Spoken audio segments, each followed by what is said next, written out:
Graça e paz, amados irmãos. Eu sou a Cristiane Flor e estou como coordenadora da EBD na Primeira Igreja Batista em Parque São Lucas. Senhor, rendo graças a Ti pela oportunidade de falar e aprender mais e mais, ó Pai, sobre o Senhor. Renovando a esperança em Teu santo nome, Jesus. Amém. Hoje estamos iniciando o estudo de uma nova revista, Esperança em Tempo de Quarentena. Tema muito apropriado devido às circunstâncias que nós temos vivido.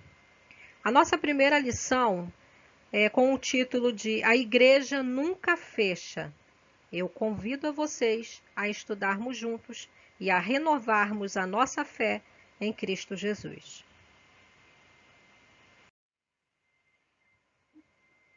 O texto base dessa lição é 1 Coríntios 3, versículo 1 até o 19.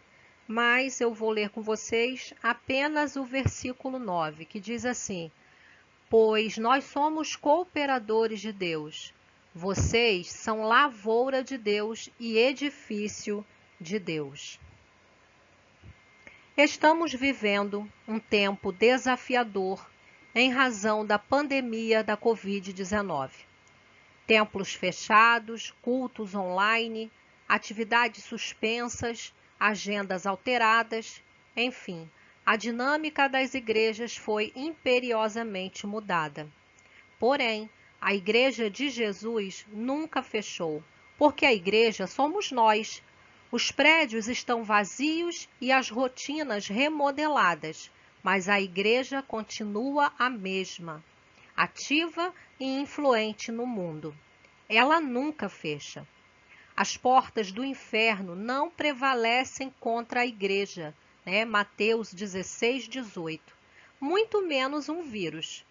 Nada detém a marcha do povo de Deus, mesmo em quarentena. O apóstolo Paulo, na sua primeira carta à Igreja de Deus em Corinto, essa parte nós podemos ver em 1 Coríntios capítulo 1, versículo 2, dedicou-se a tratar as causas da divisão na igreja, enfatizando que o santuário de Deus são as pessoas e não os prédios. Também em 1 Coríntios 3, versículos 16 e 17, nós vamos ver sobre o que está falando o versículo. Parece óbvio, mas esse entendimento é fundamental para a saúde doutrinária do cristão. Sei que estamos atravessando um mar agitado e parece que a embarcação vai ruir.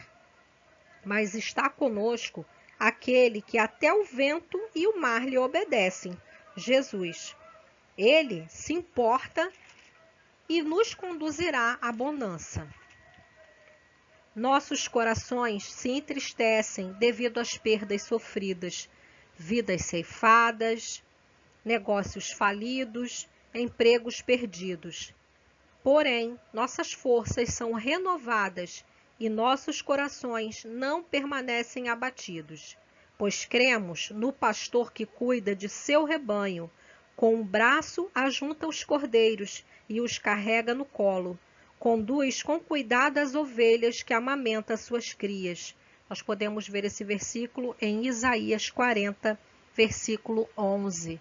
Então, tudo isso que nós estamos passando é momentâneo, isso vai passar, e nós temos que ter confiança no nosso Criador, no nosso Senhor Jesus Cristo, que nos sustenta e nos fortalece, e nos mostra o caminho para seguirmos essa jornada, perseverantes e confiantes em que Ele é o nosso cuidador e o nosso Salvador, e não vai deixar que nós perecemos. Amém? Vamos dar continuidade, então. Cooperação madura e consciente. A sinceridade de Paulo dá um tom enérgico ao início do capítulo. Não vos pude falar como a pessoas espirituais, mas como a pessoas carnais.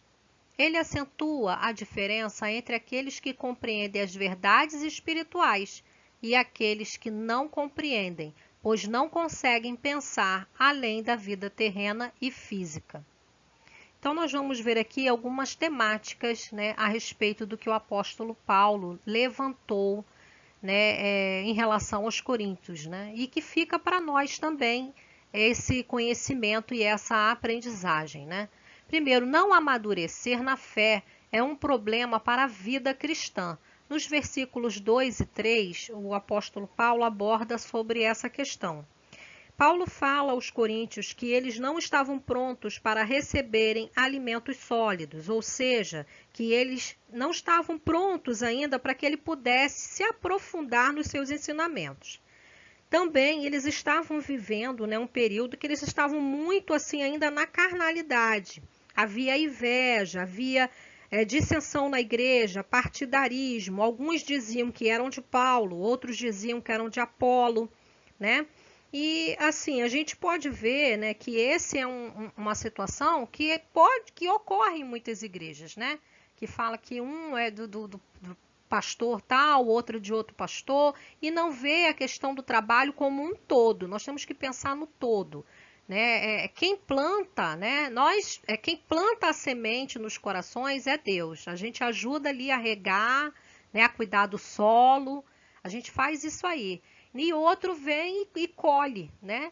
Mas o crescimento daquela plantinha, né, só vai ocorrer pela vontade de Deus, é pela graça dele. Então a gente precisa pensar no todo e não ficar preso a esse tipo de dissensões e de briguinhas, né?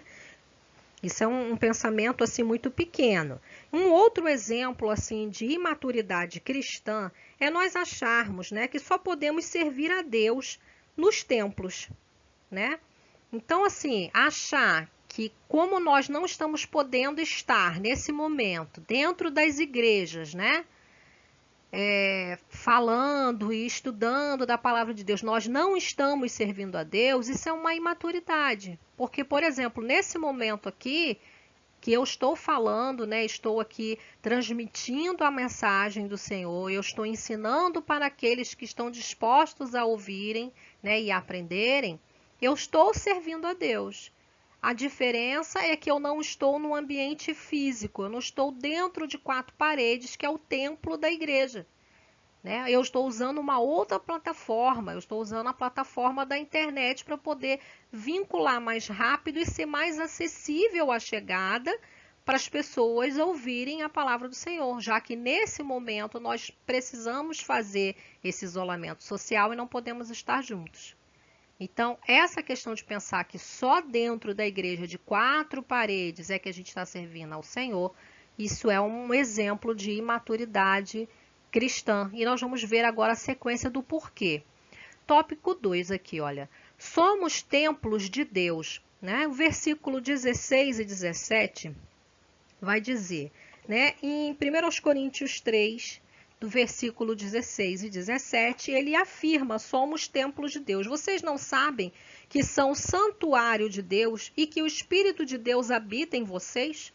Se alguém destruir o santuário de Deus, Deus o destruirá, pois o santuário de Deus, que são vocês, é sagrado. Então Deus habita dentro de cada um de nós. A igreja de Cristo somos todos nós, né? Que professamos a mesma fé e que cremos que Jesus Cristo é o nosso Senhor e Salvador. Então, ele é a cabeça e nós somos o corpo. Então, nós somos realmente, né, o templo, somos um templo vivo. Cada um de nós é um templo vivo.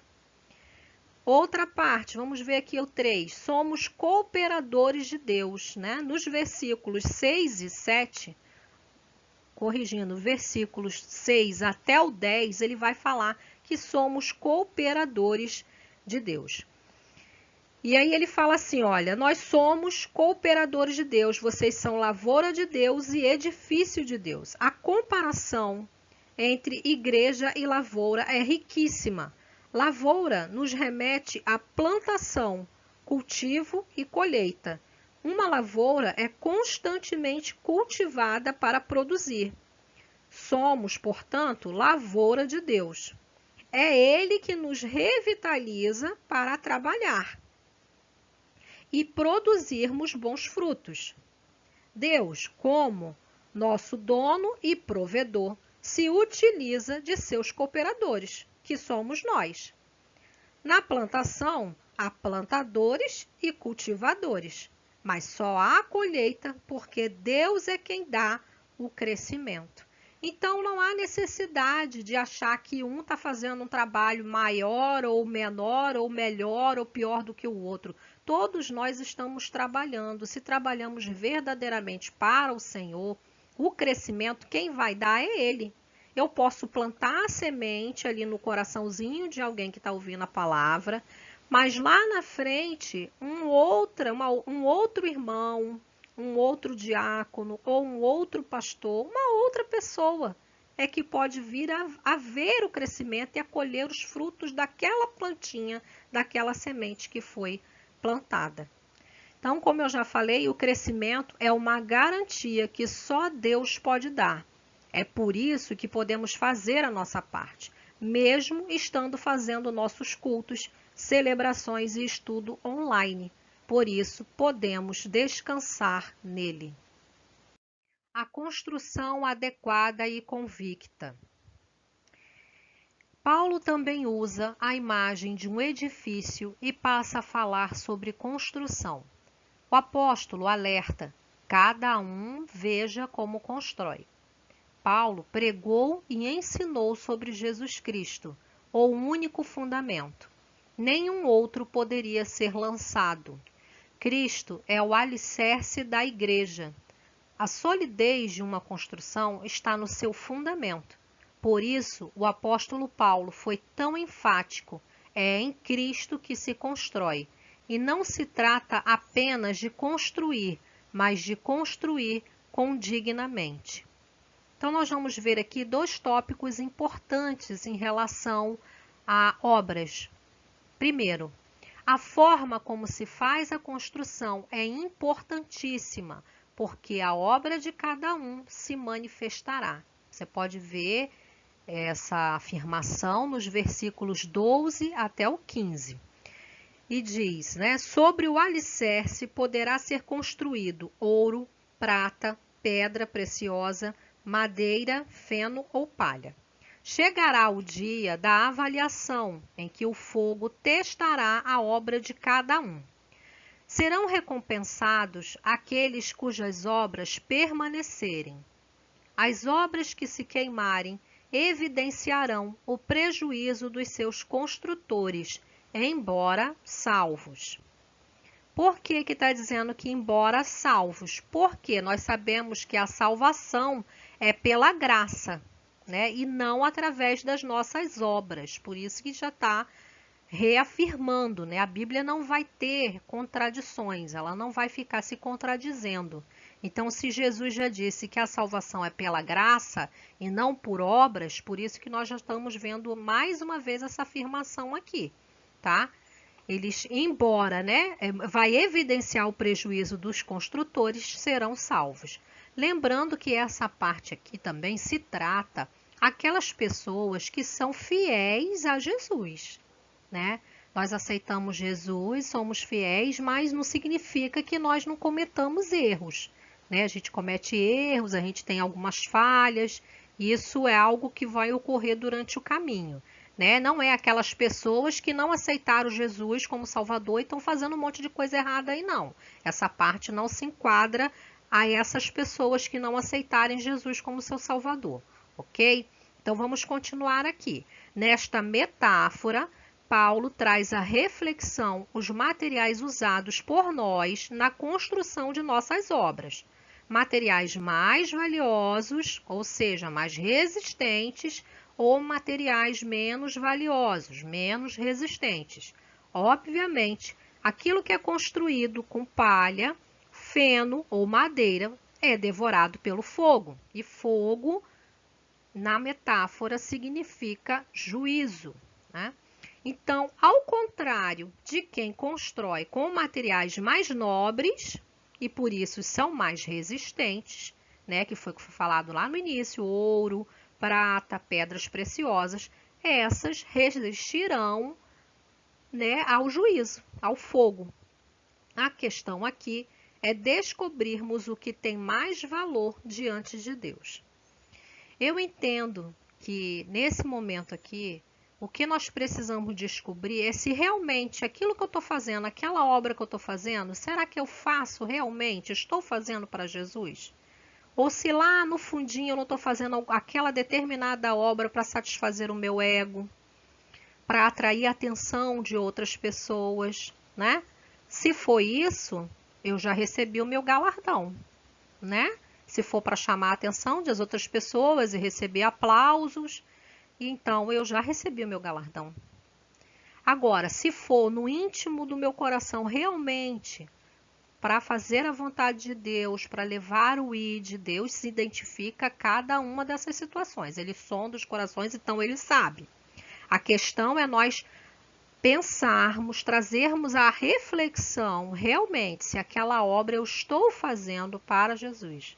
Se aquela obra em si ela é realmente importante, porque às vezes a gente se perde um pouco em inovações que surgem, sabe? Às vezes a gente quer enfeitar muito a coisa e Deus não precisa dessas coisas de ser tão enfeitado, porque Ele é o Senhor de tudo, né? Para Ele. Então eu preciso ver se realmente aquilo é importante. Se é realmente necessário aquela obra que eu estou fazendo, é o que é mais necessário naquele momento em prestar serviço para o meu próximo, né? Em servir ao meu próximo. Então, a gente precisa trazer essa reflexão. O 2, quem nos salva é Cristo e não as nossas obras. Como eu falei anteriormente, né? Nós somos salvos pela graça de Deus e não pelas obras. Então, vamos ver aqui. A salvação, ela é uma garantia da misericórdia divina e não do resultado das mãos dos construtores. Os construtores que trabalharem mal, mas que forem fiéis, serão salvos. Contudo, suas obras não servirão para nada, pois serão consumidas pelo fogo. Em Efésios, capítulo 2, versículo 8 e 9 diz: Pois vocês são salvos pela graça, por meio da fé, e isto não vem de vocês, é dom de Deus, não por obras, para que ninguém se glorie. Então, para que a gente não fique se vangloriando, achando que nós vamos nos salvar porque eu sou o cara, eu mereço, eu fiz tais coisas, então eu mereço, para não acontecer esse tipo de soberba. Então, a salvação é pela graça e não pelas obras, ok? Habitação protetora e sagrada. É bem verdade que por nós mesmos não temos capacidade para uma construção à altura do Evangelho. Por isso, vale a pena lembrar que temos, porém, esse tesouro em vasos de barro, para que o poder extraordinário seja de Deus e não nosso. Isso é 2 Coríntios 4, versículo 7, né?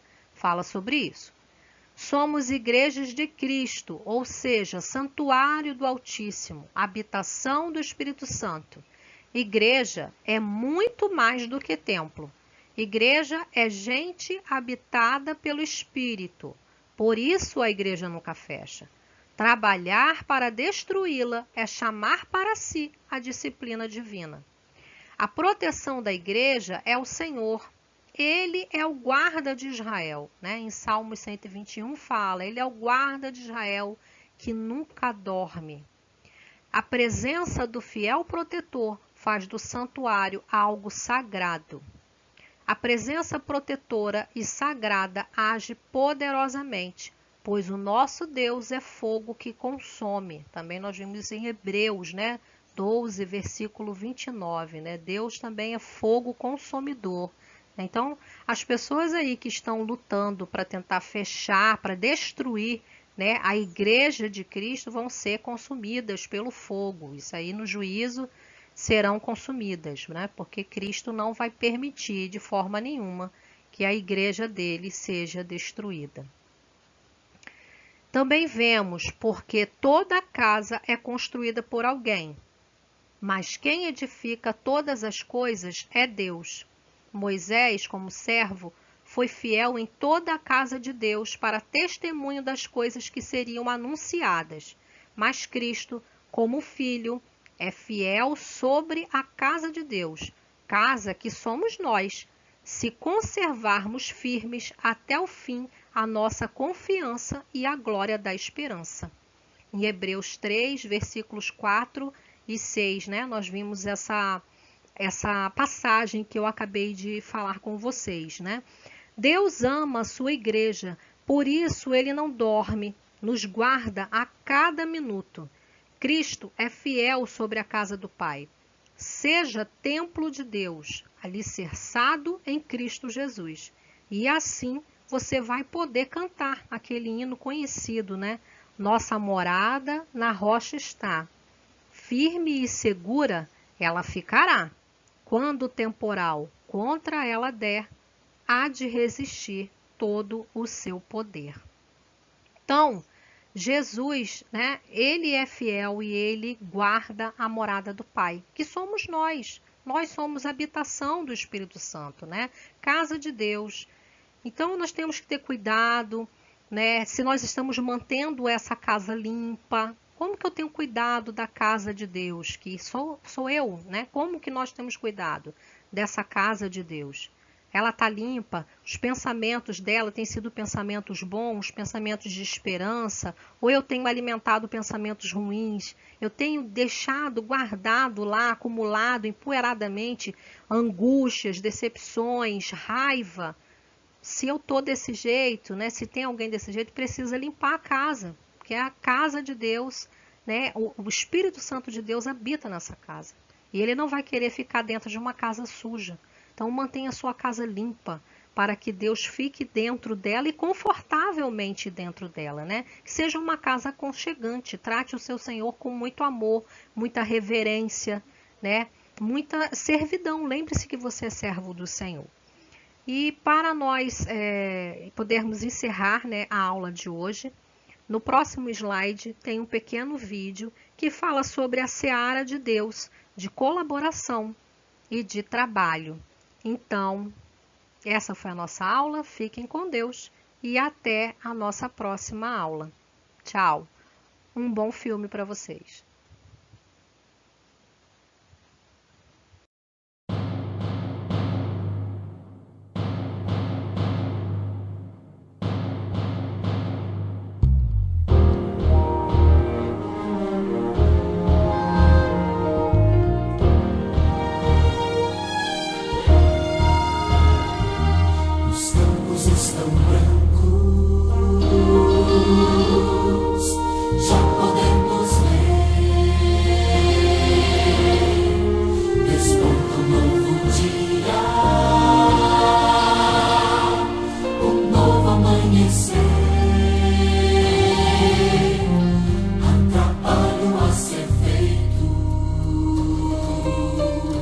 Ainda muito que colher, é Jesus que nos convida.